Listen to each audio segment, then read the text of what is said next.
So let me begin by introducing Evan Weiner, our presenter today.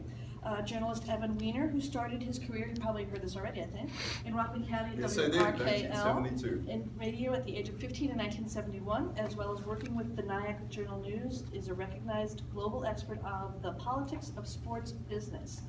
He has a daily podcast called The Politics of Sports Business, as well as a daily video podcast. He's been a regular on BBC Radio, as well as Talk Sport London, and has been quoted in Bolivian and Australian newspapers. He also writes for the Guardian newspaper in the UK. In the United States, he has been a radio commentator, TV pundit on MSNBC, Newsmax, and ABC. He is also an author of 8 books and is a frequent college speaker. He won the 2010 Ronald Reagan Media Award from the United States Sports Academy. In 2015, Evan was featured on the documentary The Sons of Ben, about the economic fall of Chester, Pennsylvania, and how the city thought a soccer team would be a key to economic revival. Without further ado, President Evan Weiner. Thank you, Amy. Thank you for coming. Can you hear me back there? So I don't need a microphone. I probably don't need this either.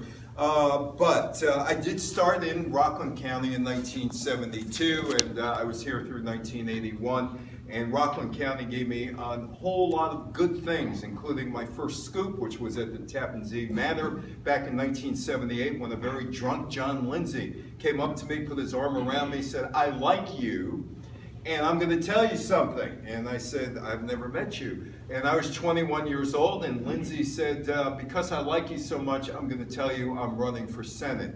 And it put me on the map. It was my first scoop. I ended up on WNEW radio doing some news for them, and got to meet people like William B. Williams, Gamero B. Gamaris. How many Make-Believe Ballroom listeners are here? Okay, so you know all about Willie B. If I have time, I'll tell you a story about Willie B. Anyway, how did I get involved with old-time radio? Well, it was pretty simple. We were at WGRC back in 1978. We were a struggling 500-watt radio station. To this day, it's now 1,700 on the dial, and it's still a struggling radio station. It's barely on the air.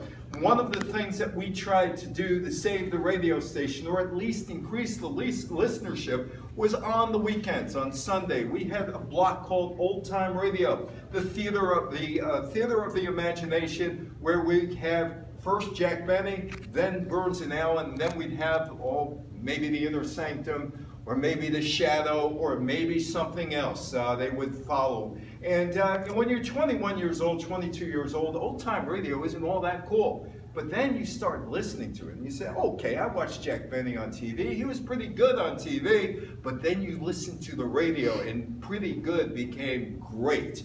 And you realized how great these people were. It didn't translate well into TV.